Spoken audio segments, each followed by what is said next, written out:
Before the hilarity ensues, tell me one thing. Have you subscribed?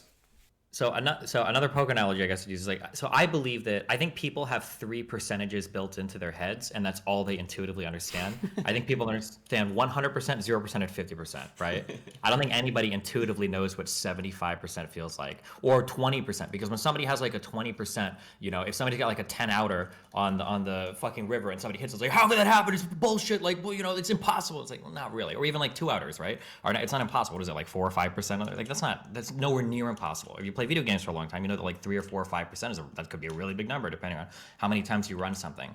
I think that a layperson will have an issue with like, oh well, I 100% know that this medical thing does this or that. I agree with you that that is a problem and that's a bad thing. But I think if you talk to like scientific people, I think they're a little bit more honest. Like anytime I talk to anybody that has like a background in biology or anything, they're usually pretty upfront with being like, yeah, we really don't know 100% why SSRIs do what they do.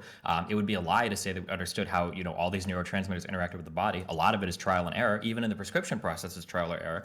I think the people that are actually involved in the research will be a little bit more, I don't want to say forthcoming like other people are lying, but I just think like a general human, I think, has a really big problem understanding a percentage that's not 0, 50, or 100. And I don't know if I would discount everything in the scientific world just because of that.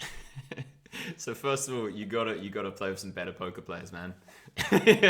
Well, I'm talking about normal people, right? Yeah, yeah, yeah. But Because I when you mean, do poker, the first thing you have to teach somebody is like, well, what is it like? You don't evaluate how good or bad your play was based on the outcome, and you have to understand like the percentages because like a 2% is not impossible, a 90% is not a guarantee, right? You have like these are things you have to learn, or at least I did, maybe I'm especially stupid. But like when you're getting into poker, like learning the percentages is really important because it always feels like as a human, it's like it's either 100-0 or I'm flipping a coin is what it feels like. yeah. So I guess to kind of counter that, and coming from a good Mm-hmm. poker player's perspective, it's like when you play millions and millions of hands of poker, you Mm-hmm. have to build up, and without meaning to, you will build up this deep-seated intuition of what 5% feels like, of what 7% feels like. Not just from you see a two-outer happening on the river, and you're like, okay, that's 4.5% or whatever, but Mm-hmm. because when you're making these multivariate analyses in your decisions, that it's too many variables for your intellectual mind to be able to completely comprehend. So you have to fall back on your intuition.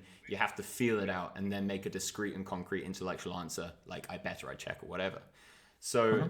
I believe that with training and with rational knowledge and with cultivating intuition by doing other things like meditation, you can really get yourself in a mindset where your intuition is powerful at understanding different percentages.